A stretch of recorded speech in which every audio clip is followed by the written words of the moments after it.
Hi, welcome to Module 4 of COIS/FRSC 2758. In this module, we're going to be talking mostly about social engineering. What it is, what it can do to us, and how we can stop from becoming victims of it. But first, let's look at the different parts of a computer system. We can break it down into four basic components. We've got the hardware. So these are the chips and the boards and the keyboards that make up your personal computer. There's the software. So this is the programs running on the hardware. We've got networking, communications. This is what allows your computer to talk to other computers on a network and send information, emails, surf the web. And finally, people. Lots of different types of people. There's end users, there's software developers, hardware developers, network administrators, lots and lots of people involved in these systems. So hackers can and do try to attack all of these different components. We'll take a look at how on the next slide. So which of these do you think is the most vulnerable to attack? Penetration testers get hired by large companies to try to break into their systems.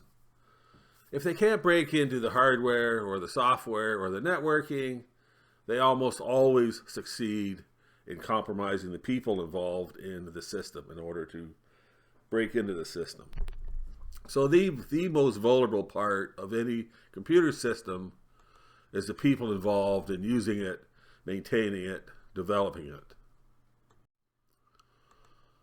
So if you look at the different weaknesses for hardware is actually fairly safe because you almost need to have physical contact with the computer. If you do have physical contact, you can install a keystroke logger, you can boot from the USB drive, install a whole bunch of malware.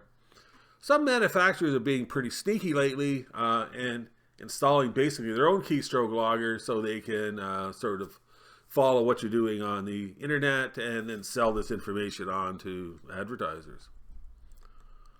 Software, well, there's always malware. It used to be spread by sharing data on different drives, USB drives, flash drives, and by email. Networking, you can attack the networking hardware, you can attack the routers, the DNS servers. You can do farming, basically trying to poison a DNS server into sending a surfer to your website as opposed to the site that they're looking for.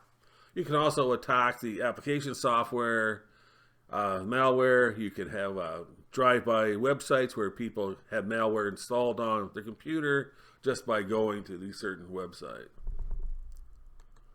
And finally, people. Again, lots of different types of people involved. What social engineering basically is just tricking somebody into doing something or saying something that they shouldn't do or say. An example of this is phishing. You can almost always find somebody at any organization willing to open up an email attachment.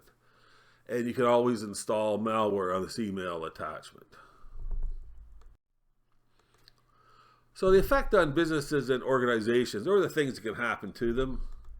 Embezzlement. This is where someone who's working for you is stealing your money or your ideas. Corporate espionage, this is where someone who could be from the inside, probably from the outside, who is trying to spy on you, trying to steal your business processes, company secrets. Money laundering, this is generally organized crime, trying to turn their dirty money into money that they can actually use in regular transactions. Effect on individuals, we have fraud, lots and lots of fraud potential, identity theft, somebody stealing your identity, allowing them to access your bank accounts, even sell your house, take out a mortgage on your house. All these things have happened in the past. And what's probably even scarier to the individual is things like cyber stalking, cyberbullying. Lots and lots of cases of that as well.